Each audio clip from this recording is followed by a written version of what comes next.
Hey everyone, hope you're doing great. Welcome back to my channel. In today's video, we'll dive into what if Deku never chased Bakugo.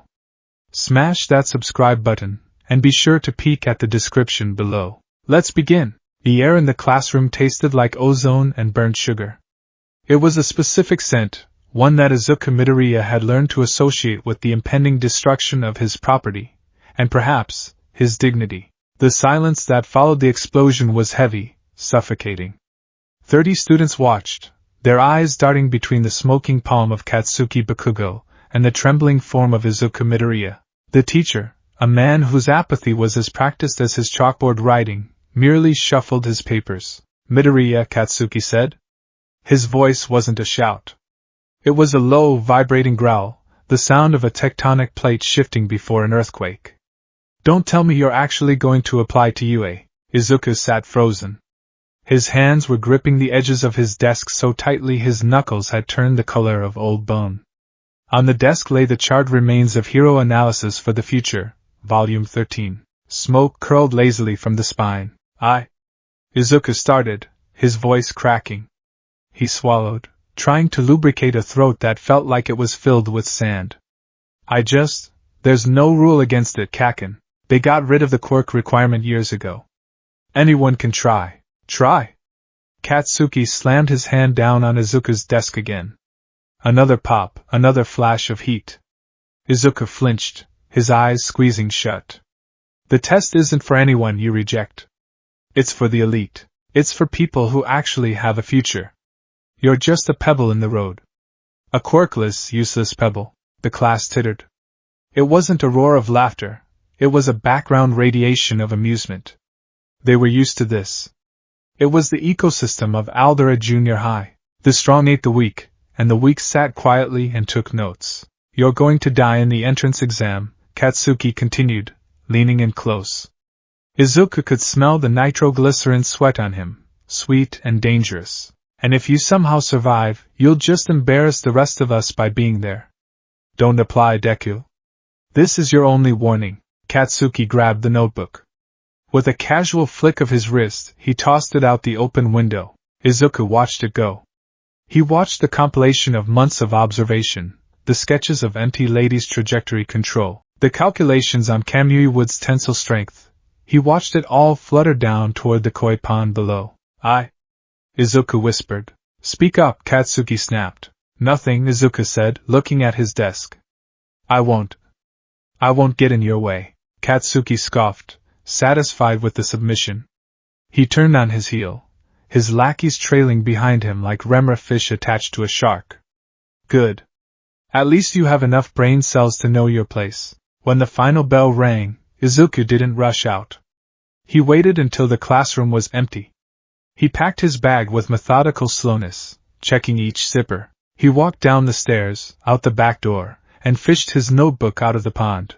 It was soaked. The ink was running, turning his detailed notes into abstract Rorschach tests. "Stupid," Izuku muttered to himself, his voice sounding hollow in the empty courtyard.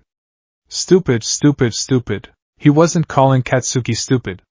He was talking to himself. He walked home taking the long route, avoiding the arcade where he knew Katsuki and the others hung out. The sun was beginning to dip, casting long, orange shadows that stretched across the pavement like grasping fingers. Izuku kept his head down, staring at his red sneakers. "He's right," a voice in his head whispered. It was a voice he usually fought against, the voice of logic, the voice of probability. "You analyze heroes. You know the stats. How many quirkless heroes are in the top 100? 0. Top 1000? 0. The survival rate for a quirkless individual in a villain encounter is less than 4%. Applying to the hero course isn't a dream, it's a suicide note." He entered the underpass. It was cooler here, the concrete amplifying the sound of his footsteps. Slap, slap, slap. A medium-sized invisibility cloak. The voice came from the sewer grate. "Liquid." Gurgling. Izuku stopped. His breath hitched. Before his brain could send the signal to run, the grate exploded upward. A wall of sewage and sludge erupted, towering over him. Two manic, bulging eyes swam in the muck. "You'll do," the villain hissed. It was instantaneous. The sludge slammed into him, forcing its way down his throat, into his nose. It tasted like rot and old oil. Izuku clawed at the liquid, but his fingers passed harmlessly through the fluid body. He couldn't breathe. I'm dying, Izuku thought. The panic was white-hot, blinding. I'm going to die here. Nobody knows where I am. I'm just going to be a missing person poster that eventually gets taken down. The villain was talking, something about hiding, something about a hero chasing him, but Izuku could only hear the rushing of blood in his ears. His vision began to spot with black. His lungs burned, a fire spreading through his chest. He felt his strength fading. His arms dropped to his sides. So this is it. This is the reality Katsuki was talking about. Without power, you're just prey. Clang.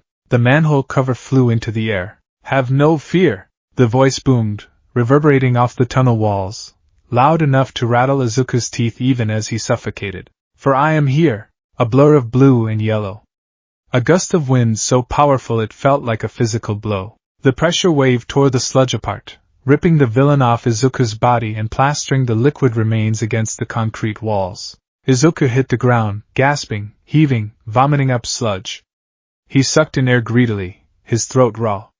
Through his tear-filled eyes he looked up. There, backlit by the tunnel opening, standing tall and imposing, was the impossible All Might. The number one hero gathered the scattered villain into plastic soda bottles with blurred speed. He turned to Izuku, his signature smile blindingly bright. Apologies, young man.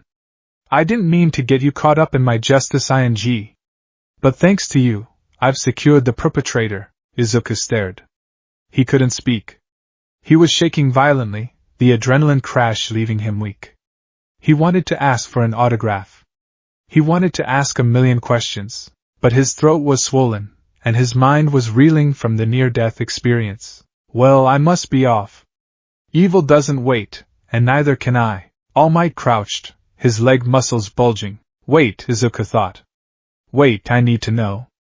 I need to know if it's possible. All Might. Izuku croaked, the sound barely a whisper. The hero paused for a microsecond, but the launch had already begun. Stay safe, citizen. With a sonic boom, All Might launched himself into the sky. The wind pressure knocked Izuku back onto his rear. He was gone.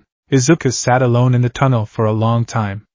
He reached into his pocket and pulled out his ruined notebook. He opened it to a blank page, intending to write down the details of the encounter. The wind pressure, the speed, the villain's viscosity. His hand hovered over the paper. He didn't even hear you, the logical voice whispered.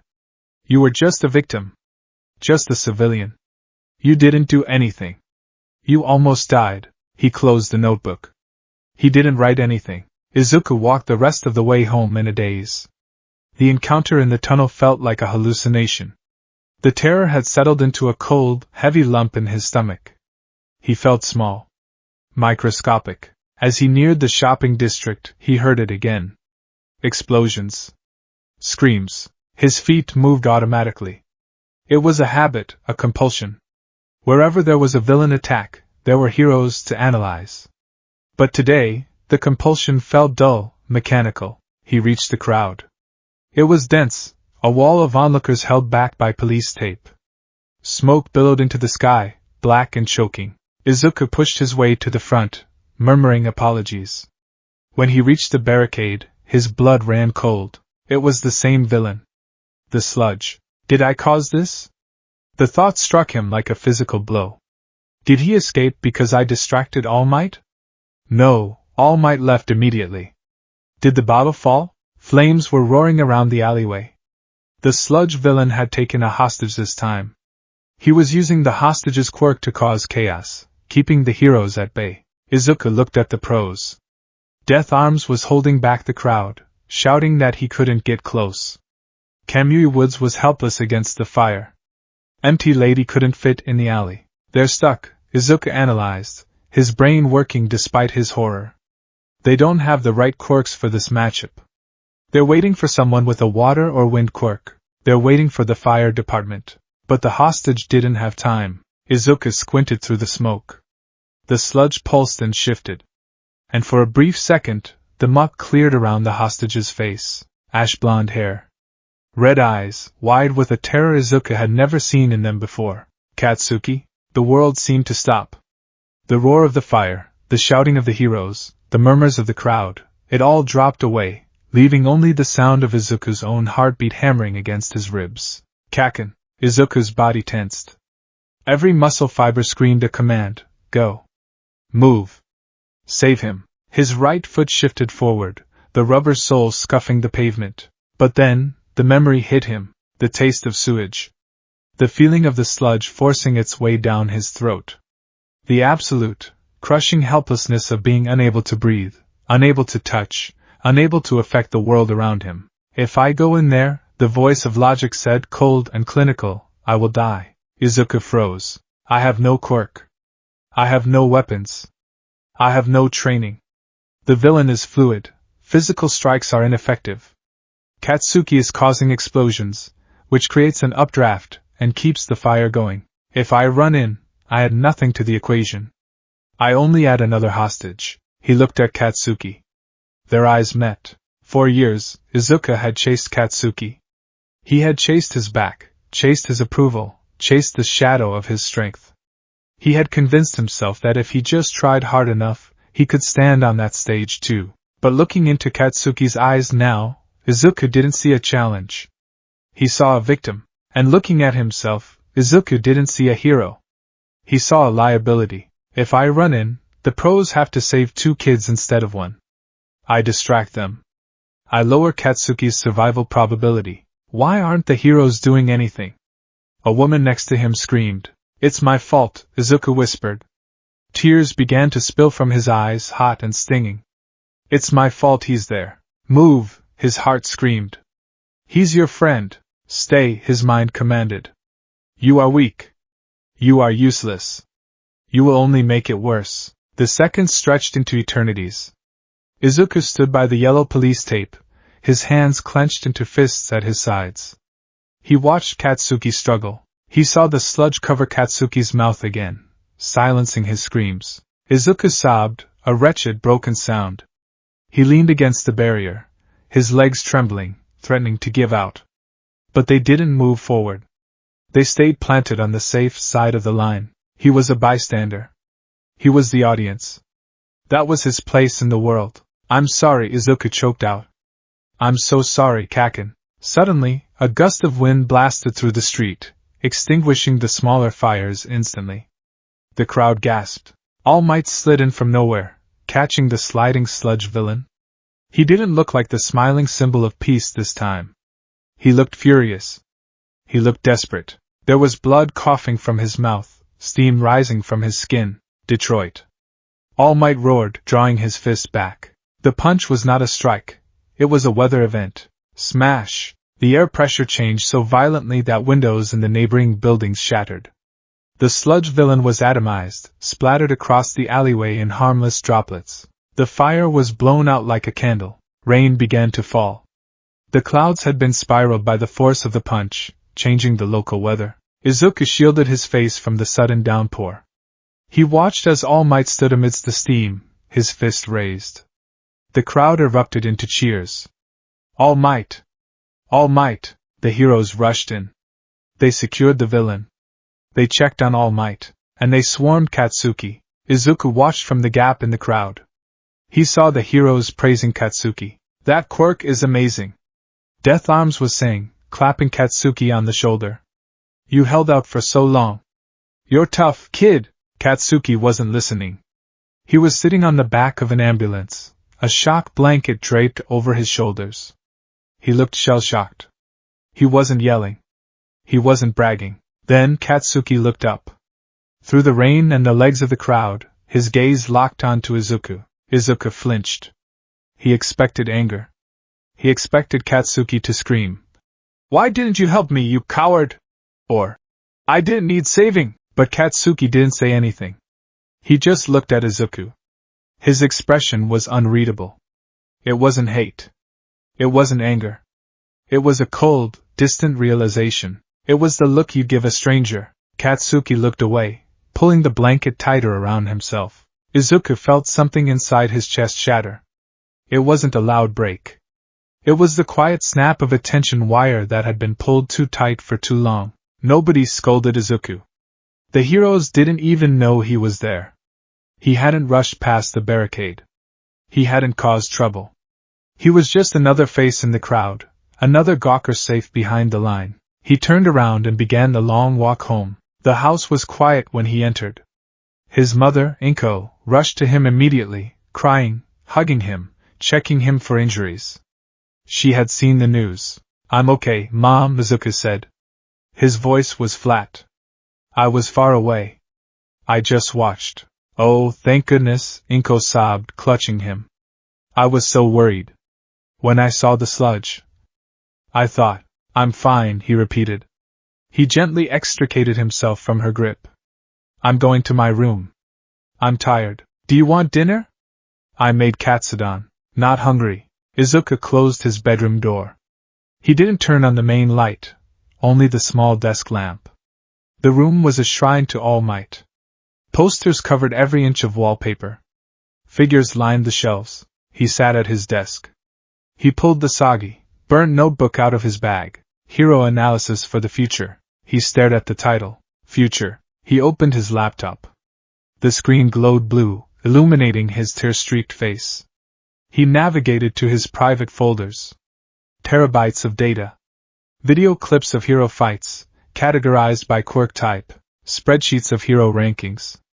Essays on legislative changes regarding quirk usage. He opened the folder labeled UA Entrance Exam Prep. Inside was his workout schedule. His diet plan. His mock test scores. Izuku looked at his hands. They were scarred from taking notes, calloused from pencils, but soft. They weren't the hands of a fighter. They were the hands of a witness. I didn't move, Izuku thought. Katsuki was dying, and I did the math. I calculated the odds, and I let him die. If All Might hadn't shown up, he realized then that he wasn't a coward. A coward runs away. Izuku hadn't run away. He had stood there and watched. He was rational. And that was worse, because a hero isn't rational. A hero is someone who moves before they think. A hero is someone who meddles where they don't belong. All Might had said it in an interview once.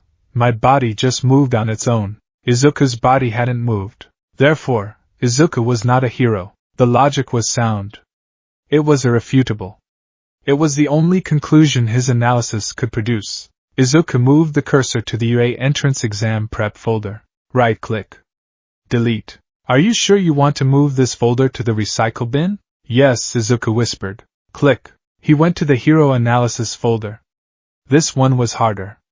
It was his life's work. It was who he was, but it was a lie. It was a fanbase obsession, masquerading as training. He didn't delete it. He couldn't bring himself to do that. Instead, he created a new folder. He named it Archive. He dragged the analysis folder into it, burying it deep within the subdirectories of his hard drive. He stood up and looked at the walls. The smiling face of All Might looked back at him from 100 different angles. The symbol of peace. The man who saved everyone. Izuku began to take them down. He worked methodically. He pulled the tape carefully so as not to rip the paper. He took the limited edition Silver Age All Might figure off the top shelf. He folded the posters. He wrapped the figures in newspaper. He found a cardboard box in his closet. He placed the items inside, one by one. The room grew barer. The walls, once vibrant and colorful, were now just plain beige plaster. The shelves were empty. When he was finished, he sealed the box with packing tape. He wrote collection on the side in black marker.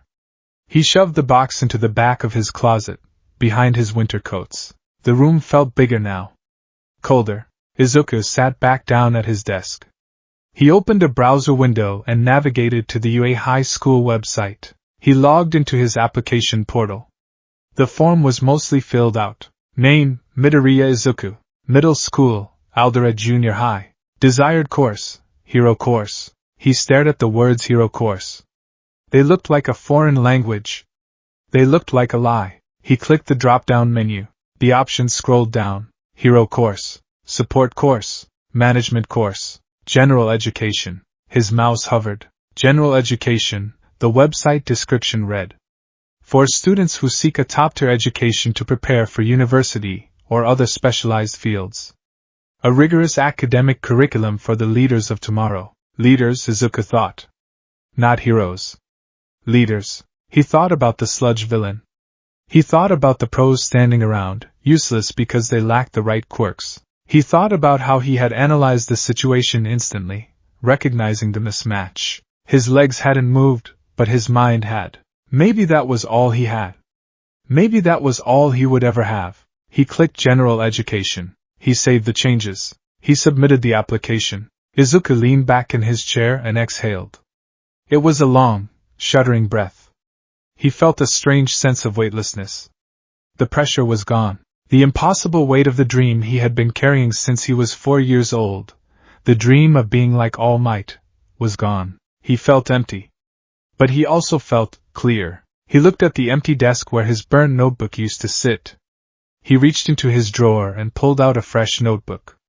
It was pristine, the cover unmarred by explosions or water. He opened it to the first page. He picked up a pen. He didn't write hero analysis. He wrote, The Bystander Effect, an analysis of hero reliance and tactical stagnation in modern society. Izuku stared at the words. He didn't know where they came from, but they felt true. He began to write. He wrote about the sludge villain. He wrote about the hero's hesitation. He wrote about the physics of the fire and the viscosity of the sludge. He wrote about the inefficiency of the current hero system where specialized quirks created bottlenecks in crisis management. He wrote until his hand cramped. He wrote until the sun went down completely, and the moon rose high in the sky. He wasn't a hero. He knew that now. He was just a guy in the crowd, but if he was going to be in the crowd, he was going to be the one who saw everything. The next morning, the walk to school was quiet. Izuku didn't run. He didn't mutter to himself. He walked with a steady, rhythmic pace. When he entered the classroom, the atmosphere shifted. Usually, the students waited for him to react, to flinch, to try and be invisible. But Izuku walked to his desk, sat down, and pulled out a textbook. He ignored the whispers. He ignored the stares. Katsuki walked in a moment later.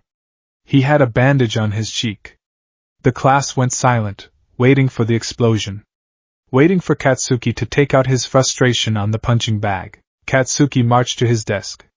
He passed Izuku. He stopped. Izuku didn't look up. He kept his eyes on his math textbook. Morning, Katsuki? He didn't say Kaken. Katsuki froze. The nickname, the childish, affectionate, annoying nickname, was gone. The name Katsuki sounded sterile in Izuku's voice. It sounded like a roll call. Katsuki stared at the top of Izuku's head. His hands twitched, small sparks popping against his palms. He seemed to be waiting for Izuku to look at him, to look for approval, to look for anything. But Izuku just turned the page of his book. TCH, Katsuki scoffed. He kicked his own desk and slumped into his chair. He didn't yell. He didn't throw anything. Because there was no point in crushing a bug that was already dead. The teacher arrived. All right, settle down. Before we start, I have the final confirmation forms for high school applications. The teacher scanned the papers. Bakugo, UA Hero course, obviously. Damn right, Katsuki grunted, staring out the window. And Midoriya. The teacher paused. He frowned, adjusting his glasses. He looked at Izuku, then back at the paper. A confused look crossed his face. Midoriya, there's been a change? The class perked up. Some snickered. Had he finally given up? Was he applying to a trash vocational school? Yes, sir, Izuku said, his voice calm and even. He looked the teacher in the eye. UA High School, the teacher read. Katsuki's head snapped around. The class murmured. He's still trying? General Education Department, the teacher finished. The silence that followed was absolute. It wasn't the silence of shock at audacity. It was the silence of confusion. Deku, the boy who had screamed about being a hero since he could talk, the boy who had no quirk but infinite delusion, had just stopped. Katsuki stared at Izuku. His eyes widened slightly. General Ed? The extras course? It was an admission of defeat. It was the white flag. And yet, looking at Izuku's face, Katsuki didn't see defeat. He saw a blank slate. I see, the teacher said, coughing awkwardly. Well, that's very realistic of you, Midoriya. UA is a top school regardless of the department. Good luck. Thank you, sensei. Izuku went back to his book. He could feel Katsuki's gaze boring into the side of his head. He could feel the confusion radiating off him. But Izuku didn't care. He had 10 months until the entrance exam. The general education exam was notoriously difficult academically, harder than the hero course written exam, because Gen Ed students relied solely on their intellect. He had work to do. He wasn't chasing the sun anymore. He was learning to navigate the dark. The beach was a graveyard of good intentions. Dagoba Municipal Beach Park had once been a jewel of the coastline, a place where families picnicked and children splashed in the cerulean waves. Now, it was a monument to apathy. Tires, broken refrigerators, rusted car chassis, and mountains of plastic drift were piled high, creating a jagged, artificial topography that blocked out the ocean view. Izuku Midoriya stood on the seawall, the wind whipping his dark school uniform around his legs. The smell was distinct: wet rust, rotting algae, and the chemical tang of degrading plastic. In another life, perhaps, this would have been his forge. He could see it, almost like a hallucination overlaid on reality. A ghostly version of himself, shirtless and sweating, dragging a refrigerator across the sand. He could imagine the strain in his muscles, the roar of All Might cheering him on, the gradual clearing of the horizon as he literally cleaned up the world to prepare his body for a divine power. But that was a ghost story. In reality, Izuku was fully buttoned up, his hands tucked into his pockets. He wasn't there to clean. He was there to study the geometry of the trash piles. Structural instability, he muttered, his eyes scanning a tower of scrap metal. Center of gravity is shifting on the north face. One strong gust, or a localized vibration, and the refrigerator stack collapses. He pulled out a small, pocket-sized notebook, not the burnt one, but a new, sleek black one. He sketched the pile quickly, calculating the vectors of force. If a villain stood there, he noted, a directed impact at coordinates XY would cause a cascade, trapping them under approximately 400 kilograms of debris. He closed the notebook. He didn't move a single piece of trash. It wasn't his job. He wasn't a hero. He was a student, and he had an entrance exam to pass. The 10 months leading up to the UA entrance exam were a quiet kind of hell. It wasn't the physical agony of muscle tearing and rebuilding. It was the mental attrition of killing a part of yourself, day after day, until it stayed dead. Izuku stopped jogging. He stopped the isometric exercises in his room. He ate regular portions, not the high-protein bulking diet he had researched for years. His body, while healthy, lost the wiry tension of a runner. He grew slightly softer, his frame settling into the average build of a teenage boy who spent too much time at a desk. His room changed, too. The All Might Shrine was gone, replaced by stacks of textbooks. Advanced calculus, quark theory, criminal psychology, logistics, electrical engineering, history of hero law. He studied with a fervor that bordered on mania. If he couldn't be strong, he had to be smart. If he couldn't be the sword, he had to be the sharpest whetstone in existence. His mother, Inko, watched him with a mixture of relief and heartbreak. Izuku?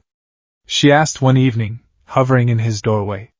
He was buried under a pile of reference books on pre-quark-era civil engineering. Yes, Mom? He didn't look up. He was cross-referencing the load-bearing limits of the Tatooine Station Bridge with the average impact force of a gigantophication quirk. You've been very quiet lately, she said gently. Are you sure about general education? You know, there are other hero schools. Ketsubutsu, Shiketsu. Izuku's pen stopped scratching. UA is the best school in the country, Mom. Its general education department feeds into the top universities. If I want a career in the police force or quirk analysis, I need the UA brand. I know, but... Inko twisted her apron. You just seem so grown up. All of a sudden, Izuku finally turned to her. His eyes were dry, clear, and devoid of the sparkle they used to hold. I grew up when the sludge villain attacked, Mom. I'm just catching up to reality. Inko looked like she wanted to cry, but she just nodded and closed the door. Izuku returned to his books. He didn't tell her that he wasn't aiming for the police force. Not really. He didn't know what he was aiming for. He just knew that knowledge was the only thing Katsuki couldn't blow up. Speaking of Katsuki, the blonde had become a ghost in his own right. At school, the bullying had stopped. Not because Katsuki had become kind, but because the dynamic required friction to exist. Bullying required a victim who squirmed, who cried, who clung to a delusion that could be crushed. Izuku no longer squirmed. He was water. Katsuki's insults passed through him without resistance. Deku, Katsuki cornered him by the shoe lockers a month before the exam. Izuku paused, changing his indoor shoes for his outdoor sneakers. Hello, Katsuki? Katsuki twitched at the name. He slammed a hand against the locker next to Izuku's head. Don't ignore me, you damn nerd. I see you walking home. You're not training. You look like soft dough. I'm focusing on my studies, Izuku said, closing his locker. The Gen Ed written exam has a lower acceptance rate than the hero course. I can't afford to slack off. So you really quit, Katsuki spat, his voice laced with something that sounded like disappointment. You actually gave up. I accepted the data, Izuku corrected. He adjusted his backpack straps. You were right, Katsuki. You've always been right. A quirkless hero is a statistical impossibility. I'm not going to kill myself chasing a fairy tale. He looked Katsuki in the eye. For the first time in a decade, Izuku wasn't looking up at him in admiration. He was looking at him, observing the micro-expressions of confusion and frustration rippling across Katsuki's face. You won, Izuku said calmly.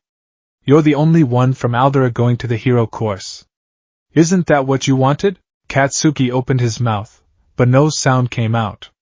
He looked like he'd been slapped. He wanted to scream, to blast Izuku across the hall, to demand he fight back.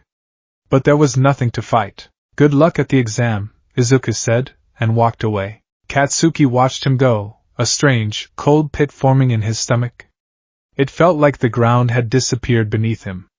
If Deku wasn't the pebble on the road, then what was Katsuki climbing over? February 26th. The day of the UA entrance exam. The campus was massive. It was a glass and steel fortress, a city within a city. The H-shaped main building dominated the skyline, reflecting the morning sun with an arrogance that said, "We are the best, and we know it." Izuku walked through the main gates, his head down. He wasn't muttering. He wasn't shaking. He was cataloging. Security barrier density, high. Sensors likely seismic and thermal. Student to faculty ratio, approximate 20:1 based on budget reports. He bumped into someone. Oh. Sorry, Izuku steadied himself. He hadn't tripped, his balance was better than that, but a girl had nearly walked into him. She had a round face, rosy cheeks, and brown hair cut in a bob. My bad. She chirked, stabilizing herself with a wave of her hand.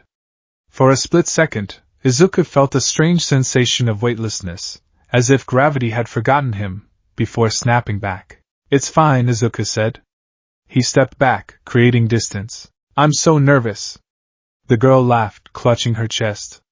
Are you here for the hero course too? Izuku looked at her. He analyzed her instantly.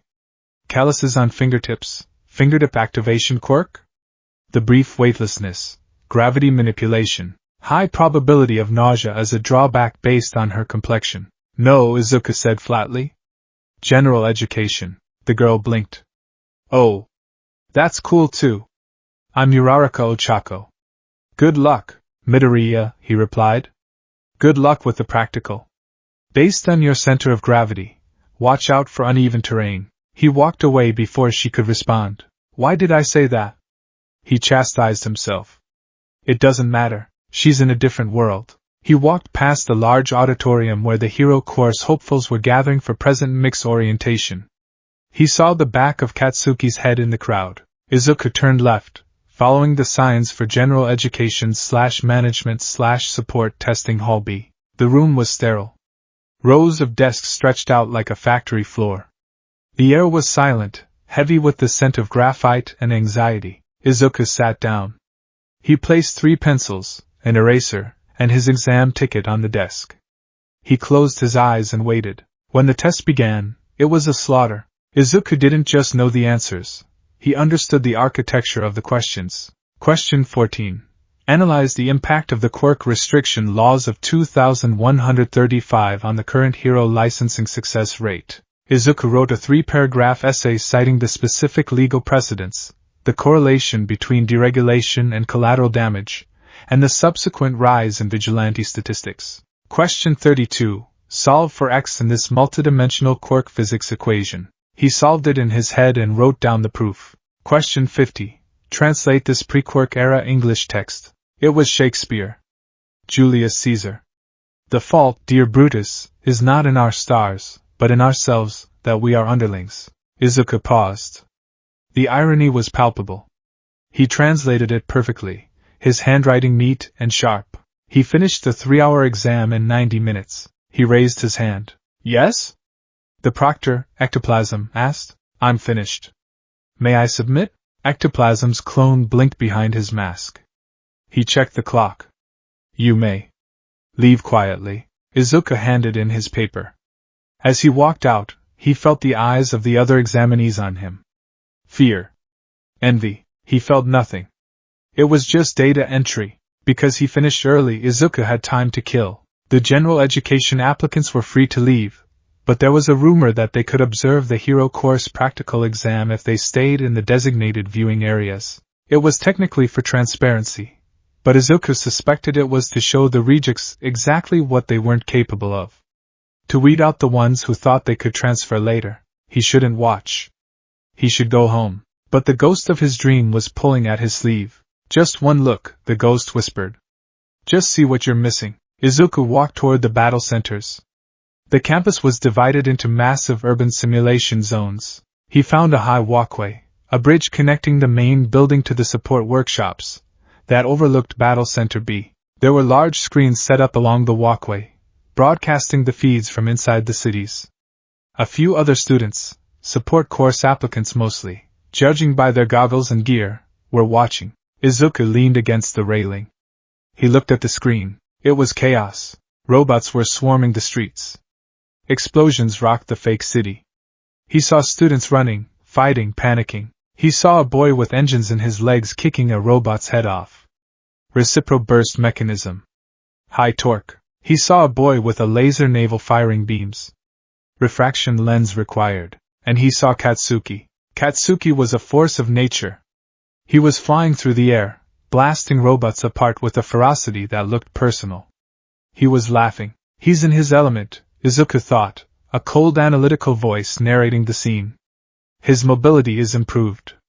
He's using the recoil to change trajectory mid-air. He's going to place first. There's no doubt. Izuku watched his childhood friend ascend to godhood, and felt the distance between them expand into an ocean. Then, the ground shook. Even on the walkway, hundreds of meters away, Izuku felt the vibration. On the screen, a monster rose. The zero-pointer. A robot the size of a skyscraper, towering over the mock buildings. It was a gimmick, a psychological hurdle meant to test the flight or fight response. It's too big, Izuku analyzed instantly. Inefficient design. It's meant to induce terror, not to be fought. The correct logical response is retreat. You gain 0 points for engaging. On the screen, the students were running. It was a stampede. The smart ones, the fast ones, they were getting away. Run! Someone on the screen screamed. Izuku watched the crowd flee. It was the rational choice. But then, the camera panned. A girl was on the ground. It was the gravity girl. Uraraka. She was trapped under rubble. The massive tread of the zero-pointer was looming over her, grinding the pavement into dust. It was seconds away from crushing her. Izuku's hands gripped the railing of the walkway. The metal bit into his palms. She's stuck. His heart hammered against his ribs. Ba-thump. Ba-thump. The feeling washed over him, the same electric jolt he had felt with the sludge villain. The compulsion. The instinct. Move! She's going to die. His body tensed. His legs bent, ready to sprint. He knew the layout. If he ran now, vaulted the fence, took the shortcut through the alley, he calculated the distance. 400 meters. He calculated his speed. 7 meters per second. He calculated the robot's speed. I won't make it. The realization was a bucket of ice water. Even if I make it, the logical voice whispered, what will I do? I have no strength. I can't lift the rubble. I can't punch the robot. I will just arrive in time to watch her get crushed, or get crushed with her. He looked around the screen. Where are the pros? Where are the failsafes? Yue wouldn't kill a student. There had to be a kill switch. Someone help her! Izuku shouted at the screen. The other students on the walkway looked at him. On the screen, Uraraka was trying to crawl, but her leg was pinned. She looked up at the metal god descending on her. Her face was a mask of pure terror. Izuku watched. He watched the robot's shadow engulf her. He watched the other students running away, their backs turned. I am a bystander, Izuku thought, the words tasting like ash. I am watching a tragedy on a screen. I cannot affect the outcome. He squeezed his eyes shut. Please. Please let someone be a hero. In his mind, he saw himself jumping. He saw himself smashing the robot. He saw the lightning of One for All, a power he didn't have, coursing through him. But when he opened his eyes, he was still on the walkway, and then a blur. A boy with glasses and engines in his calves, the one Izuku had noticed earlier, stopped running away. He turned. He didn't jump at the robot. He didn't punch it. He sprinted toward the girl. Recipro. Extend! The engine boy moved like a bullet. He didn't try to fight the villain. He slid into the dust, grabbed the debris pinning Uraraka, and with a roar of exertion, heaved it up just enough. He grabbed her collar and dragged her. Crash! The zero-pointer's fist slammed into the ground where she had been a microsecond ago. The shockwave knocked the camera feed offline for a second. When the static cleared, the engine boy was tumbling across the pavement, clutching Uraraka. They were covered in dust, bruised, but alive. Time's up.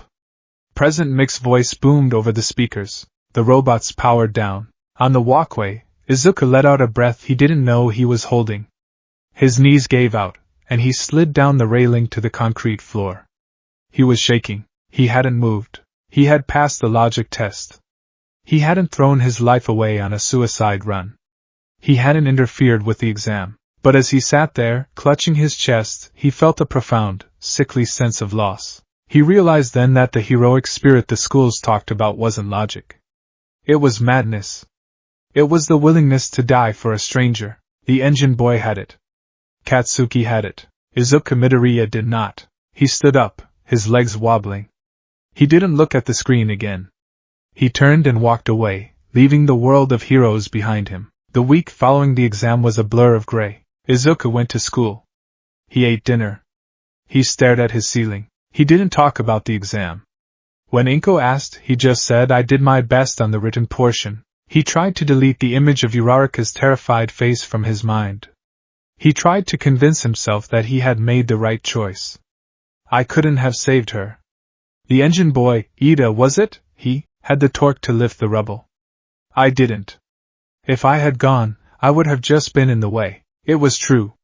It was factually, objectively true. So why did he feel like a traitor? Why did he feel like he had failed the only test that actually mattered? The letter came on a Tuesday. It wasn't a hologram. It wasn't a heavy, high-tech projector like the ones rumors said the hero course students got. It was a standard, white business envelope with the UA wax seal. Izuku found it in the mailbox. He brought it to his room.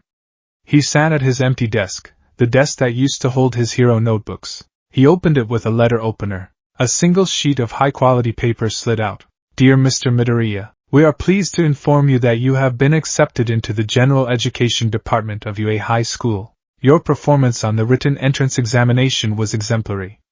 You scored 100 out of 100, the highest score recorded in the general education applicant pool in 10 years. We believe your intellect and analytical skills will be a valuable asset to our institution. Please find enclosed your enrollment documents and uniform order forms. Welcome to UA.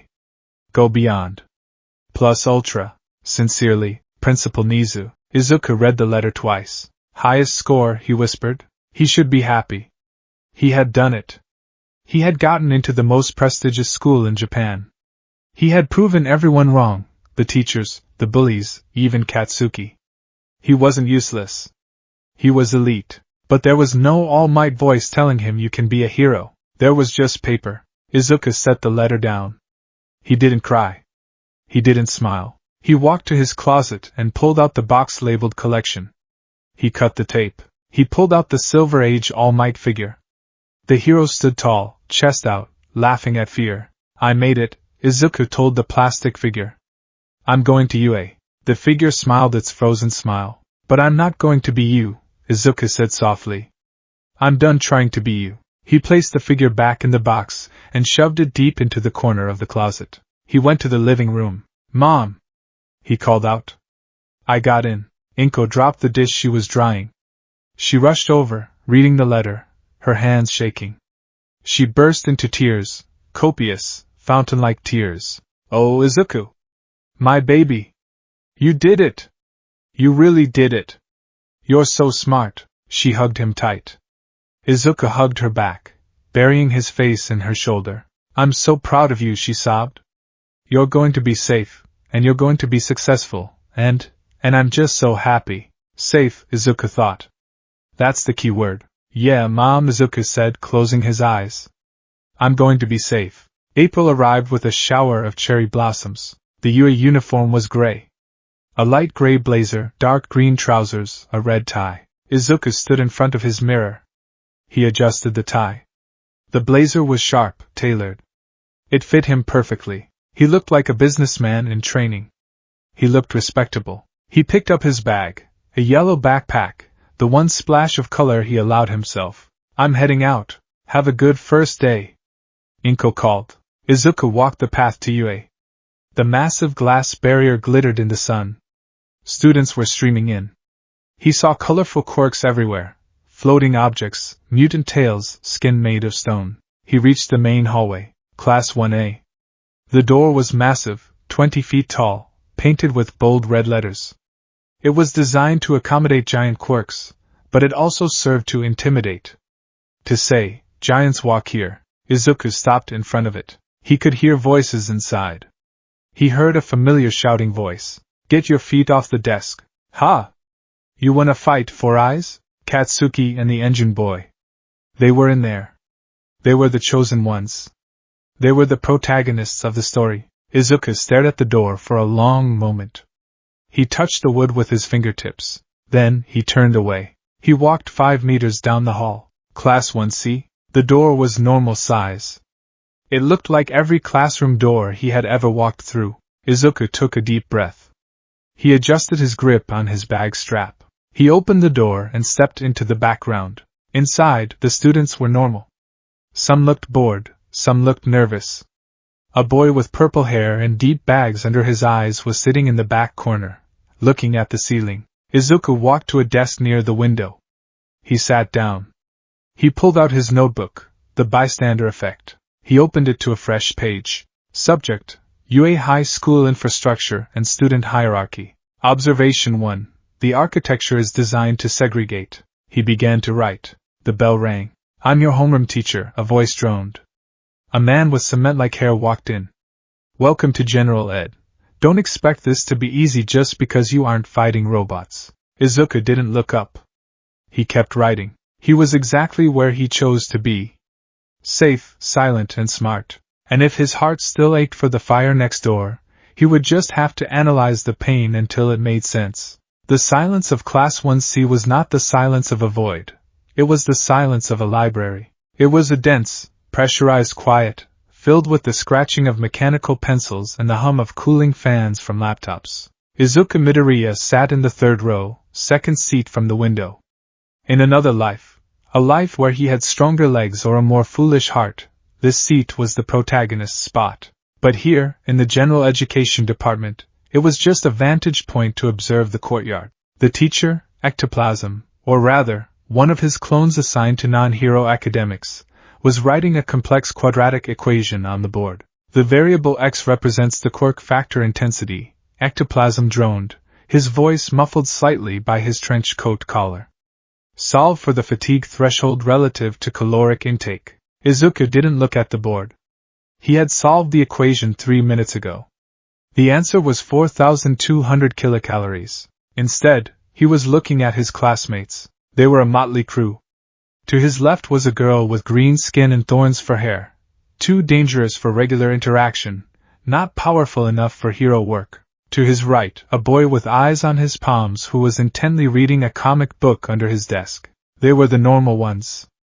The ones who had quirks that were useful for filing taxes, gardening, or minor logistics, but useless for fighting giant robots. We are the support beams, Izuku thought, spinning his pen between his fingers. Not the facade, not the statue on the roof. Just the beams that keep the building from collapsing. He looked down at his notebook. It wasn't hero analysis. The cover read, Applied Quirk Theory, Socioeconomic Impacts. He was currently mapping out the correlation between fire-type quirks and insurance premiums in the Shizuoka prefecture. It was dry work. It was boring. It was safe. Down the hall, faint vibrations shuddered through the floorboards. Muffled shouts. The distant boom of an explosion. Class 1A was having battle training. Izuku's hand twitched. For a second, his heart rate spiked. He imagined the smell of smoke, the rush of adrenaline, the strategic chaos of a team battle. Midoriya, Ectoplasm's voice cut through his daydream. Izuku snapped to attention. Yes, sir. You seem distracted. Perhaps you can provide the solution for the class? Izuku stood up. He didn't look at the board. The fatigue threshold is 4,200 kilocalories. However, the equation assumes a standard metabolic rate. If the subject has a heteromorphic quirk type, specifically gigantification, the variable shifts, requiring a logarithmic increase. In that case, the answer would be closer to 12,000. The class stared at him. It wasn't the mockery he was used to at Aldera Junior High. It was a mix of annoyance and respect. Ectoplasm's clone nodded slowly. Correct. And excellent distinction on the heteromorph variance. Sit down. Izuku sat. He felt a gaze boring into the back of his neck. He turned slightly. Sitting in the back corner was the boy with the purple, gravity-defying hair. Hitoshi Shinso. He had dark bags under his eyes that rivaled Aizawa's, and a slouch that suggested he carried the weight of the world on his shoulders. Shinso wasn't taking notes. He was staring at Izuku with an expression that was hard to read. Curiosity? Disdain? Izuku turned back to the front. He marked a tally in the corner of his notebook page. Day 4. Still alive. Still bored. Lunch at Yui was a microcosm of society. The cafeteria was a massive, glass-walled atrium served by the cooking hero, Lunch Rush. The food was 5-star quality and dirt cheap, subsidized by the government's hero budget. But the seating arrangement was unspoken law. The hero course students, 1A and 1B, sat in the center. They were loud. They took up space. They radiated an energy that pushed everyone else to the periphery. The support course students sat near the exits, huddled over blueprints and gadgets, speaking in a language of circuits and wires. The management course students sat near the teachers, networking, and the general education students sat in the gray zone, the tables along the far windows. Izuku carried his tray, katsudon, purely out of habit, to a corner table. He sat alone. He pulled out his tablet. He wasn't watching hero fights anymore. That was too painful. Instead, he was watching news reports on legislative changes. Is this seat taken? Izuku looked up. Hitoshi Shinso stood there, holding a tray with black coffee and a plain sandwich. No, Izuku said, moving his tablet to make space. Go ahead. Shinso sat down. He didn't eat immediately.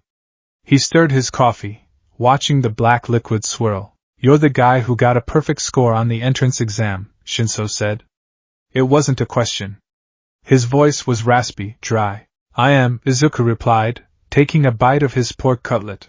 And you're the guy who answers math questions like a robot. I like variables, Izuku said. They make sense. People don't. Shinso snorted. A small, genuine smirk tugged at the corner of his mouth. Fair enough. He took a sip of coffee. I'm Shinso. Hitoshi Shinso. Midoriya. Izuku Midoriya. So, Midoriya. Shinso leaned back, his eyes narrowing slightly. Why are you here?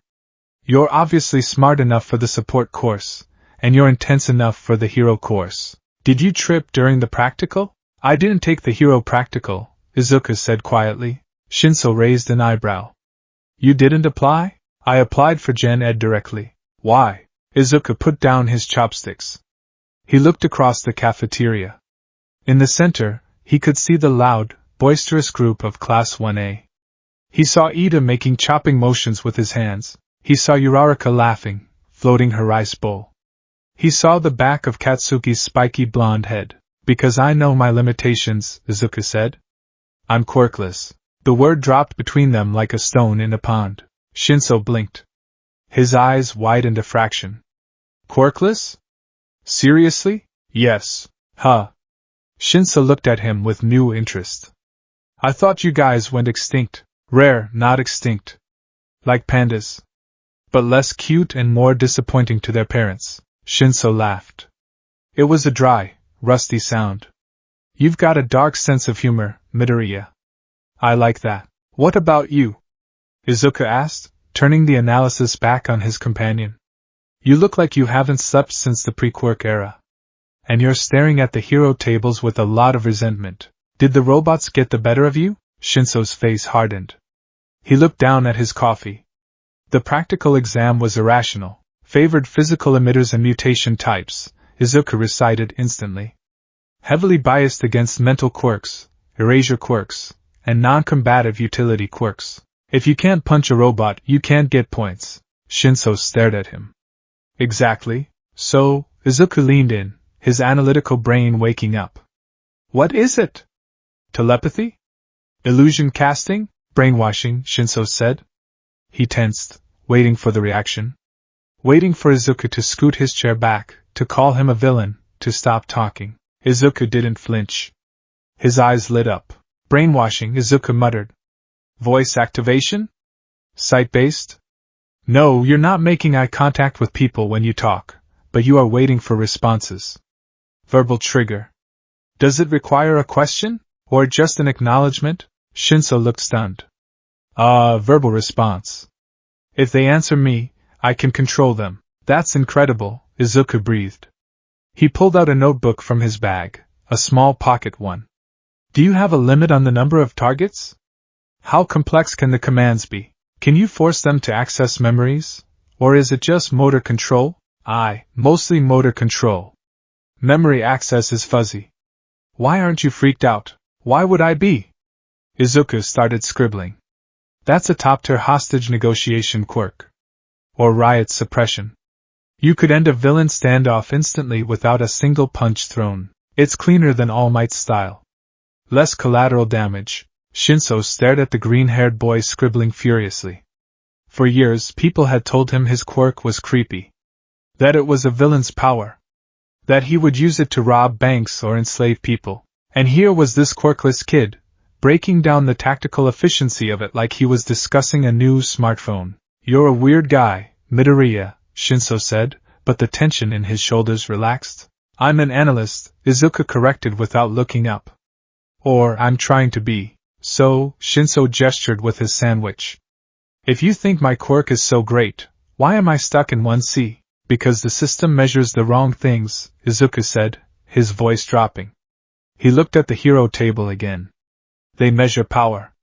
They measure how hard you can hit. They don't measure how well you can think. He closed his notebook. The entrance exam asks, can you destroy the enemy? Izuku said. But the real world asks, can you save the victim? You could have saved everyone in a hostage scenario, but you couldn't punch a hunk of metal. So you're here. Shinso nodded slowly. Yeah. That's about the size of it. But Izuku added, a small, cold smile touching his lips. We're at UA. The sports festival is in a few weeks. That's the equalizer. Robots don't compete in the sports festival. People do. Shinso's eyes gleamed. And people talk. Exactly. A bond formed over that table. It wasn't the warm, brotherhood bond of the hero course. It was cooler, sharper. It was the alliance of the overlooked. The weeks passed. The curriculum in general ed was grueling. It covered everything from advanced mathematics to hero law, marketing, and quirk physics. Izuku devoured it. He treated his brain like a muscle, training it until it ached, but he couldn't completely cut off the world of heroes. It was everywhere. During a free period in the library, Izuku was scrolling through the hero forums. Usually, he avoided them, but a specific thread was trending violently. Topic: Is Mirio Togata the next symbol? Izuku frowned. He knew the name. Mirio Togata was a third-year student, part of the Big Three.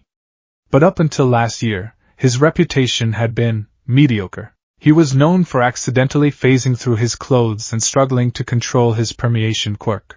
Izuku clicked the video link attached to the thread. It was shaky phone footage of a villain attack near the UA campus. 3 villains with mutation quirks were rampaging. Mirio Togata appeared. He didn't just fight. He vanished. He appeared behind them. Pow! One punch. The villain folded, eyes rolling back. The speed was unreadable. The technique was flawless. But it was the power that made Izuku pause the video. He zoomed in on Togata's posture as he delivered the punch. The torque of the waist. The way the ground cracked beneath his pivot foot.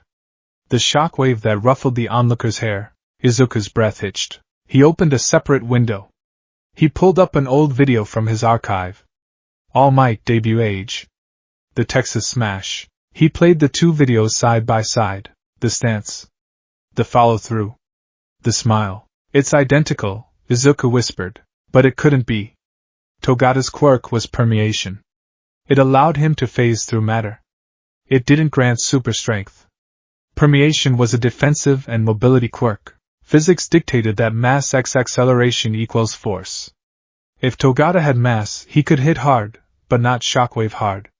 Not without an enhancer, unless... Izuku pulled up the physical stats. Togata had bulked up significantly in the last year. But muscles alone didn't create wind pressure that shattered glass windows 20 feet away. Izuku started typing, his fingers flying across the holographic keyboard. Hypothesis: Mirio Togata has achieved a secondary awakening? Unlikely. Multiquirk theory? Rare, usually artificial, Noma. He watched the video again. Togata shouted something. The audio was garbled. Izuku ran it through an audio filter. He isolated the vocal track. Power! Izuku froze. All Might. The rumors of his declining health. The time limit.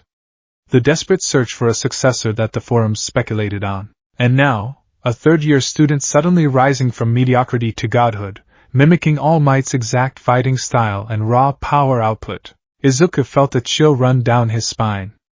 It was a puzzle piece that fit too perfectly. He gave it away, Izuku realized.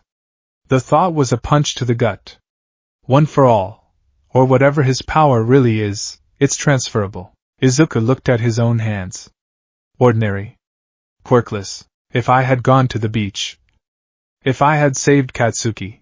He shook his head violently. Stop. That's a logical fallacy. You didn't move. Togata is a third year. He has experience. He has a base quirk. He was the logical choice. Izuku closed the laptop.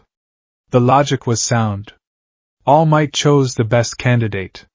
Mirio Togata was strong, charismatic, and had a powerful quirk to base the new power on. Izuku was none of those things. He was just the guy who noticed. He pulled out his encrypted flash drive.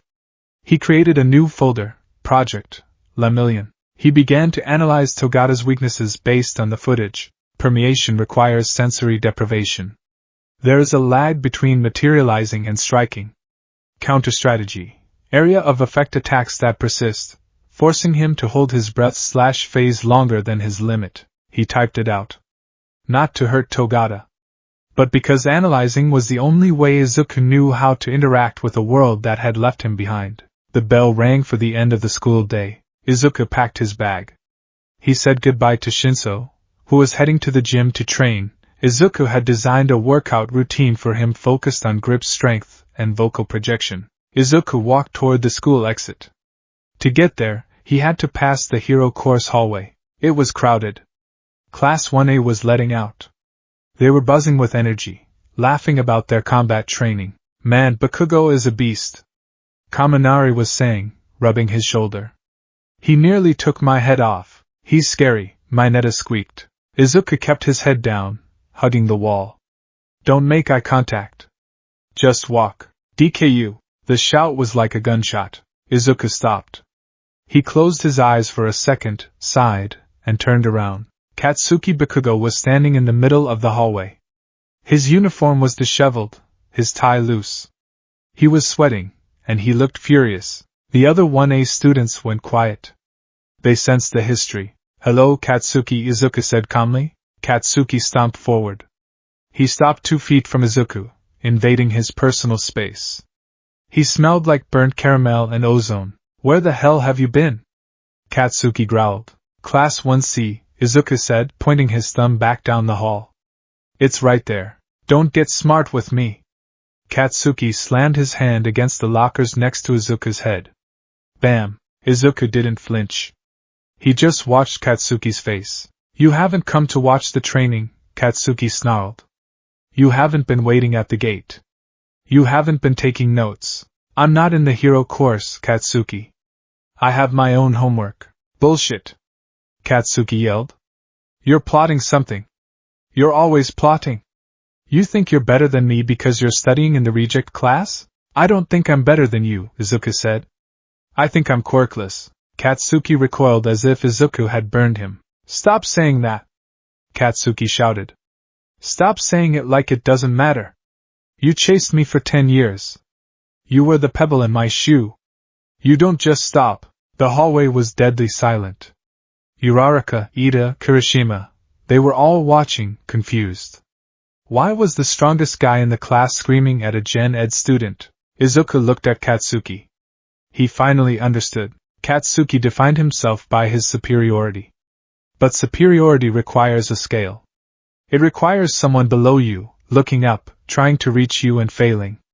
Izuku had always been that measuring stick. By quitting, Izuku had broken the scale. "I stopped because I grew up," Izuku said. His voice was quiet, but it carried in the silence. "I watched you almost die in that sludge, Katsuki. I watched All Might save you. And I realized something." Katsuki glared, his breathing heavy. "What? What did you realize, you coward?" "That you were right," Izuku said. Katsuki froze. "You always told me I couldn't be a hero," Izuku continued.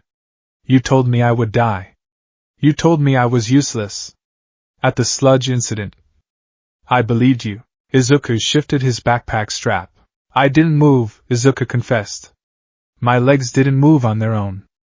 I stood behind the police tape and I watched you suffocate. I was terrified. I was logical. And that's why I'm in Class 1C. He looked Katsuki dead in the eye. "I'm not hiding, Katsuki. I'm just living the life you told me I should have. Why are you mad about getting exactly what you wanted?" Katsuki's mouth opened, but no words came out. His hands shook. The explosions died in his palms. He wanted to hit Izuku. He wanted to scream that Izuku should have tried, that he should have been the one to run in, because that's what Deku does. Deku is the idiot who tries. But this boy wasn't Deku. This was a stranger wearing Deku's face. "You," Katsuki choked out. "You're nothing." "I know," Izuku said. "See you around, Bakugo." He used the last name. Izuku turned and walked away. He walked past the stunned hero students. He walked out the glass doors and into the afternoon sun. Behind him, Katsuki stood in the hallway, staring at his own hands, feeling smaller than he had ever felt in his life. Outside the gate, Shinso was leaning against the wall, waiting. "That was brutal," Shinso said. "You saw? Hard to miss. The Pomeranian has a lot of lung capacity." Izuku let out a long, shaky breath. The adrenaline was finally leaving his system, leaving his knees weak. "Yeah. You okay?" "I told him the truth," Izuku said, looking at the sky. It felt final. Shinso pushed off the wall and started walking. Izuku fell into step beside him. "You know," Shinso said, "for a guy who claims he's not a hero, you sure know how to give a dramatic speech." Izuku managed a weak smile. "It's all about analysis, Shinso. I just deconstructed his ego." "Remind me never to piss you off," Shinso muttered. They walked in silence for a while. "So," Izuku said, changing the subject, "I saw the schedule on the faculty network." "You hacked the faculty network?" "I accessed a public server that had poor security.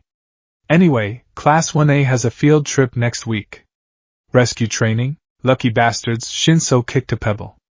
Where are they going? The unforeseen simulation joint. The USJ, Izuku frowned.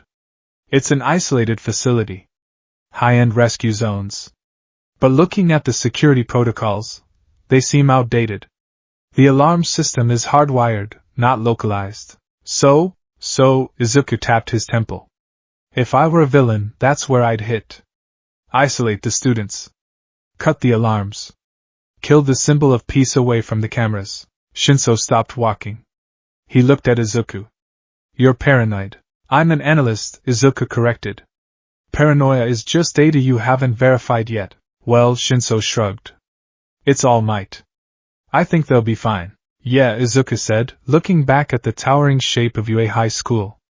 Probably. But as he walked home, he couldn't shake the feeling of dread. He pulled out his notebook and opened the page titled Villain Counter Strategy. He started sketching a map of the USJ, just in case. Because even if he wasn't a hero, he was still the guy who watched. And the guy who watched saw the things the heroes missed. The classroom clock ticked. Tick. Tick. Tick. It was a rhythm that Izuku Midoriya had become intimately familiar with over the last 2 weeks. In Class 1C, time moved differently than it did in the hero course. There were no sudden explosions, no shouts of plus ultra, no frantic rushes to the changing rooms. There was only the steady, metronomic progression of the syllabus. The Treaty of 20XX established the current boundaries for quirk usage in public transit. The history teacher, a man with a quirk that allowed him to project text onto the air, droned on. Who can tell me the primary catalyst for the vigilante clause included in the third revision? Izuku's hand didn't shoot up.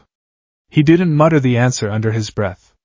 He simply wrote the Naruhata incident in his notebook and continued sketching a diagram of the classroom's ventilation system. Beside him, Hitoshi Shinso was asleep. Or at least, he was meditating with his eyes open, a skill Izuku had come to admire. It was a Tuesday. It was raining. It was the definition of ordinary, and that was the problem. Izuku's skin crawled. It was a phantom sensation, a prickling at the base of his skull that he used to associate with Bakugo looking at him. But Bakugo wasn't here. Bakugo was on a bus, heading to the unforeseen simulation joint, the USJ, for rescue training. Izuku had hacked the schedule. He knew where they were. He knew the facility's specs. He knew that the USJ was located 3 kilometers off campus, isolated by a dense forest buffer zone. Isolation, Izuku wrote in the margins of his history notes. The primary requirement for a successful ambush. He tapped his pen against the paper. Stop it, he told himself. You're not an analyst. You're a Gen Ed student. Focus on the treaty. But the logic wouldn't sleep. The logic screamed that the security gap at the main gate yesterday, the one caused by the press intrusion, wasn't an accident. It was a stress test. A probe. And if someone probes defenses, they intend to breach them. Suddenly, a siren wailed. It wasn't the bell. It was a low, oscillating drone that vibrated in the teeth. WUU. WUU. The class jumped. Shinso snapped awake, nearly knocking his textbook off the desk. Alert, a mechanical voice announced over the intercom. Level 3 security breach. This is not a drill. All students are to remain in their classrooms. Lock the doors. Stay away from the windows. The history teacher paled. He rushed to the door, sliding it shut and engaging the manual deadbolt. All right, everyone, calm down. Under your desks. Standard protocol. The students of 1C moved with the frantic, clumsy energy of civilians. They scrambled under their desks, clutching their bags. Some were already pulling out phones, checking social media for news. No signal, the girl with the thorn hair whispered, her voice trembling. My phone's dead. The network is jammed. Izuku sat under his desk, his knees pulled to his chest. He looked at his own phone. No service. He looked at Shinso, who was crouched under the adjacent desk. Jammers, Izuku whispered. Shinso nodded, his eyes sharp and dark. Only reason to jam communications is to prevent reinforcements. It's an attack. The main campus? Izuku asked, his mind racing. Or, he thought of the bus. He thought of the isolated dome of the USJ. If the sensors here are tripped, the pros will converge here. Nizu, Midnight, Cementos, they'll all lock down the main building, which leaves the off-site facility undefended. Izuku felt a wave of nausea so potent he almost gagged. He wasn't a hero. He wasn't supposed to care. He was supposed to be safe. But safety, he realized as he stared at the gum stuck to the underside of his desk, felt an awful lot like a cage. The unforeseen simulation joint, the divergence. It was a massacre of hope. The warp gate had opened in the center of the plaza, spilling shadows and monsters into the light.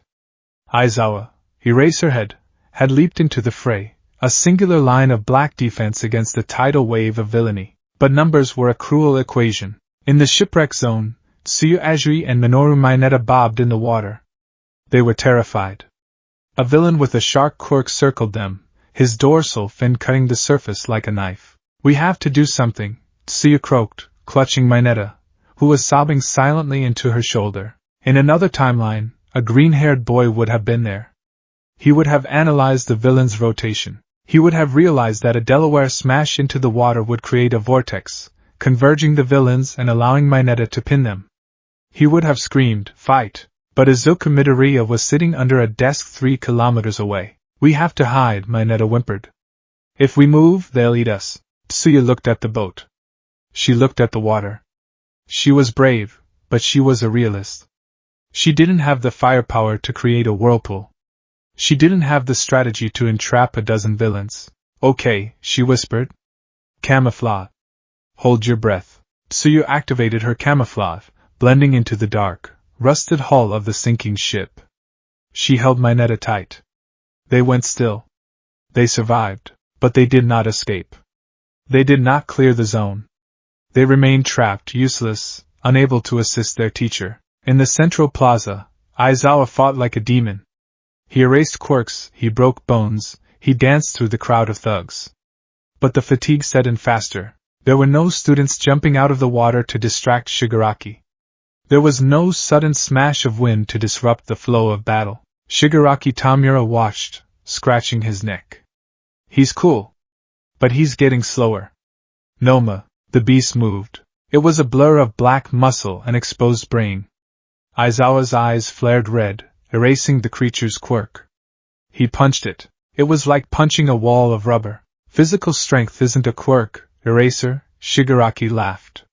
"It's just biology." The Nomu grabbed Aizawa's arm. Snap! The sound echoed through the dome. Aizawa didn't scream, but his body convulsed. Without the brief respite of Midoriya's interference, without that split second where Shigaraki turned his attention to a smash, the torture continued uninterrupted. The Nomu broke the other arm. Then it slammed Aizawa's face into the concrete. "You're cool," Shigaraki whispered, leaning over the broken pro-hero. "But you're just a side character. Where is All Might?" The doors of the USJ burst open. "I am here." All Might stood in the smoke. He wasn't smiling. The battle that followed was Titan against Titan. All Might versus Nomu. But All Might was tired. He had spent his morning resolving incidents, burning his time limit. And without the precious seconds Izuku might have bought him, without the observational support of a student pointing out the shock absorption, All Might fought blindly. He punched. The Nomu absorbed it. He punched again. "It's not working." All Might realized, blood coughing from his mouth. "He's made to kill you," Shigaraki cackled. "Go, Noma! Gouge him!" The Noma's claws dug into All Might's weak spot, the scar on his side. Steam hissed as blood sprayed. All Might roared, grappling the beast, trying to suplex it. At the entrance, the students of 1A watched in horror. They were scattered, battered, and terrified. Uraraka Ochako stood by 13, who was incapacitated. She watched the symbol of peace bleeding. "We're going to die," she thought. "He's losing." Then, the wall exploded. It wasn't the door. It was the wall itself, permeated and shattered from the outside. "Power!" A figure shot through the debris. He was wearing a UA gym uniform, but his presence was undeniable. He didn't run. He phased through the ground and erupted upward, directly between All Might and the Noma, Mirio Togata. The recipient of One for All. His body sparked with yellow lightning, controlled, refined, powerful. He wound back a fist that glowed with stored energy. Phantom. Smash! He punched the Nomu in the solar plexus. The shockwave was focused, piercing. It didn't just push the Noma back, it folded the creature in half. All Might stumbled back, clutching his side. Young Togata, I'm here, All Might! Mirio shouted, his smile blinding, a perfect replica of the mentor's. Rest. I'll handle the trash. Mirio was untouchable. He phased through the Nomu's counterattacks, materialized, and struck with the force of a freight train. He was the perfect hero. He didn't need to break his bones. He didn't need to analyze. He just needed to be invincible. From the sidelines, Bakugo watched. He saw Mirio, a student only 2 years older, doing what All Might did. He saw the gap. And for the first time, he felt irrelevant. The aftermath, Class 1C. The all-clear signal didn't come for 3 hours. When the lockdown was lifted, the sun was setting. The hallways of UA were silent, stripped of their usual energy. Rumors were flying like wildfire. Villains at the USJ. All Might was hurt. Someone died. Izuku walked out of the classroom, his bag heavy on his shoulder. He felt numb. His brain was trying to process the lack of data. He walked toward the school gates. The police were everywhere. Ambulances were screaming out of the main drive. He saw them. The bus from the USJ had returned to the main campus. The students of Class 1A were disembarking. They looked like soldiers returning from a lost war. Their costumes were torn, covered in dust and soot. Some were crying. Izuku stopped by the gate, hidden in the shadow of a pillar. He shouldn't look.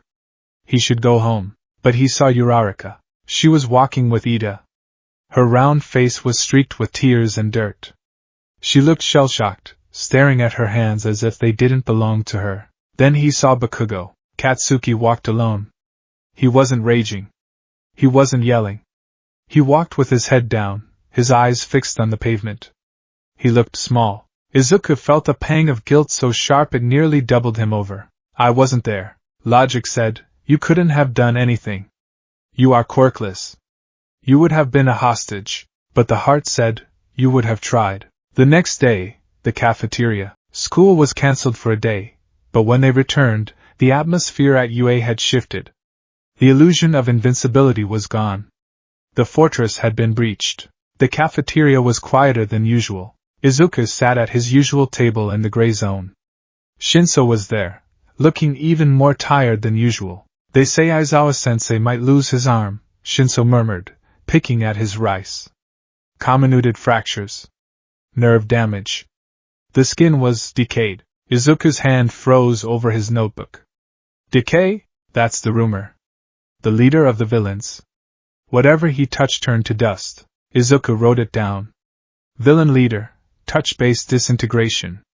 5-point activation likely. He looked across the cafeteria. The hero table was subdued. Class 1A was huddled together, a phalanx of trauma. Izuku stood up. Where are you going? Shinso asked. I need data, Izuku said. He walked across the cafeteria. He crossed the invisible line separating the Gen Ed students from the heroes. He could feel the eyes on him. What is the quirkless kid doing? He stopped at the edge of the 1A table. Uraraka was sitting on the end. She was staring into her miso soup. Uraraka-san? She flinched. She looked up, her eyes wide and glassy. It took her a moment to focus. Oh. Midoriya-kun. Hi, Izuku hesitated. He clutched his notebook to his chest. I heard about what happened. Are you okay? Uraraka let out a breath that was half laugh, half sob. Okay? I don't know. I felt so useless, Deku-kun. I mean Midoriya-kun. What happened? Izuku asked gently. Not what the news said. What actually happened? The table went quiet. Ida adjusted his glasses, glaring slightly. Midoriya, this is not the time for your curiosity. We are recovering. I know, Izuku said, not backing down. But if we don't understand how they did it, they'll do it again. Uraraka looked at him.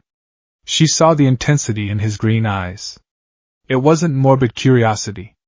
It was a desperate need to understand the mechanics of the nightmare. It was chaos, Uraraka whispered. We were scattered. A warped villain separated us. Then the big one. The bird monster. The Nomu, Izuku supplied. It took a punch from All Might and didn't even flinch, she said, her voice shaking. It was like hitting a pillow. Aizawa-sensei tried to erase its quirk, but he said it wasn't a quirk. Izuku's eyes narrowed. Not a quirk. Bioengineering, Izuku muttered. Or extreme mutation. If erasure didn't work, the strength was structural. Like a muscle. And the hand guy, Uraraka continued shivering. He kept counting. He was counting seconds. He knew exactly how long until the pros arrived. He called us NPCs. He said All Might was getting weaker. He knew the schedule, Izuku said. He knew the weakness. If Togata-senpai hadn't shown up. Uraraka trailed off. She looked at her hands. All Might was bleeding, Midoriya. I've never seen him bleed. Izuku felt a cold weight settle in his stomach. Thank you, Uraraka-san, Izuku said softly. I'm glad you're safe. He turned to leave. Deku, a voice grunted. Izuku stopped. He looked at Katsuki. Katsuki was stabbing a sausage with his fork. He didn't look up. The mist guy. He had a metal brace under his costume. On his neck. I felt it when I blasted him. Izuku blinked. A brace? A physical weakness on a gaseous body? Yeah. Write it down, nerd. Izuku nodded. Got it. He walked back to his table, his mind spinning like a centrifuge. The library, the analyst's den. Izuku didn't go to his next class. He went to the library. He found a secluded corner in the back stacks, surrounded by books on quirk genetics and criminal psychology. He opened a new notebook. Title: The USJ Incident Tactical Breakdown. He began to write. He wrote with a ferocity that threatened to tear the paper. Fact 1. The villains bypassed the sensors. This implies an insider or a quirk specifically designed for signal disruption. Fact 2. The Nomu was immune to blunt force and erasure. It was a biologically engineered weapon specifically designed to counter All Might. This suggests the villains possess resources, labs, doctors, funding, far beyond a typical street gang. Fact 3. The leader, Shigaraki, treats violence like a video game. NPCs, game over? This indicates immaturity, likely a proxy for a higher power. Izuku drew a diagram of the Noma. Shock absorption. Regeneration. Super strength. Weakness. It had no will of its own. It waited for orders. Izuku tapped his pen against his chin. Why did they attack the USJ? To kill All Might. But how did they know he would be there? The schedule. But All Might wasn't there at the start. He was late. If All Might had been there from the beginning, he would have been tired from his morning commute. The Noma would have engaged him immediately. Without support, All Might would have lost. Izuku realized with a jolt of horror that the only reason All Might survived was because he was late, and because Mirio Togata happened to be nearby. It was luck. Pure statistical luck. The heroes are reactive, Izuku wrote. They rely on power to solve problems after they happen. The villains are proactive. They are planning. He looked at the footage of Mirio Togata that had leaked online from the incident. Mirio was shining, powerful, the perfect shield. But Mirio was a hammer. And the villains were building a hammer-proof wall. Someone needs to be the screwdriver, Izuku thought. Someone needs to take the wall apart brick by brick. He turned the page. Proposal. The anti-symbol strategy. If the symbol of peace is a singular point of failure, the villains are targeting that point. To defeat them, we cannot rely on a stronger symbol. We need a decentralized network of intelligence. Izuku closed his eyes. He saw Aizawa's broken arm. He saw Uraraka's terror. He saw Katsuki's quiet resignation. He wasn't a hero. He couldn't punch the Noma. But looking at his notes, seeing the patterns that no one else seemed to be looking for, Izuku realized he had a weapon of his own. He pulled out his laptop. He opened the file he had started after the sludge incident. The bystander effect. He renamed it. The architect. He began to type a new entry. Target. Shigaraki Tamura. Psychological profile. Narcissistic, infantile, highly dependent on a mentor figure. Quirk, decay. 5-point activation. Countermeasure, range binding. Snipers. or psychological destabilization. If you break his narrative, you break his command structure. Izuku worked until the sun went down. He worked until the librarian kicked him out. As he walked home that evening, the fear that had paralyzed him at the sludge incident was gone. It was replaced by a cold, calculating resolve. He stopped by the convenience store. He bought a new set of pens. On the TV screen in the shop window, a news anchor was interviewing All Might. "Everything is fine," All Might said, though he looked thinner, more tired. "Because the students of UA are strong." Izuku watched the screen. "You're wrong, All Might," Izuku whispered to the glass. "They aren't strong enough." "Not yet." He adjusted his backpack. "But I'll fix that." The hallway, a collision. The next morning, Izuku was walking to Class 1C, his nose buried in his notebook. He was cross-referencing warp quirk limitations. He turned a corner and slammed into a solid wall of muscle. Oof. Izuku stumbled back, dropping his pen. Whoops. "Sorry about that." Izuku looked up. Standing there, beaming with a smile that rivaled the sun, was Mirio Togata. "Are you all right, first year?" Mirio asked, offering a hand. His grip was firm, his hands calloused and large. Izuku stared at the hand. This was the hand that had punched the Noma. This was the hand that held the power Izuku had once coveted. "I'm fine," Izuku said. He didn't take the hand. He bent down and picked up his pen. Mirio blinked, surprised by the refusal. "Heading to class? You're in General Ed, right? 1C? "Yes," Izuku said, standing up. "Midoriya Izuku. Togata Mirio. Nice to meet you." Mirio struck a pose. "Hey, I heard a rumor about you. You're the one who aced the written exam, right? The genius of the first years?" Izuku stiffened. "I'm just good at tests." Mirio leaned in, his expression dropping the goofy veneer for a second. His blue eyes were sharp, assessing. "I also heard you were asking the 1A kids about the villains." "Investigating?" "Analyzing," Izuku corrected. "For what?" "For survival," Izuku said calmly. "The villains are evolving, Togata-senpai. If we don't evolve our tactics, the next time you punch a Nomu, it might punch back harder." Mirio's smile faltered. He looked at the plain-looking boy with the messy green hair. He sensed something heavy. A gravity that didn't match the gray uniform. "You're intense," Mirio laughed, rubbing the back of his neck. "I like it. We need smart guys. Us muscleheads can't do everything." "No," Izuku said, clutching his notebook. "You can't." He bowed slightly. "Excuse me? I'll be late." Izuku walked past the next symbol of peace. He didn't look back. Mirio watched him go. He felt a strange shiver. "Night I would like him," Mirio muttered to himself. Class 1C, the offer. When Izuku sat down at his desk, there was a note on it. It wasn't a love letter. It wasn't a prank. It was a sticky note with cramped, messy handwriting. "Come to the faculty lounge after school. Bring your notebooks. Aizawa." Izuku stared at the note. Aizawa? Eraserhead? He was supposed to be in the hospital. "What's that?" Shinso asked, leaning over. "A summons," Izuku said. Shinso read the name. His eyes widened. "Eraserhead? Why does the hero course teacher want to see you?" Izuku looked at the notebook on his desk. The USJ incident tactical breakdown. He remembered speaking to Uraraka. He remembered Katsuki telling him about the neck brace.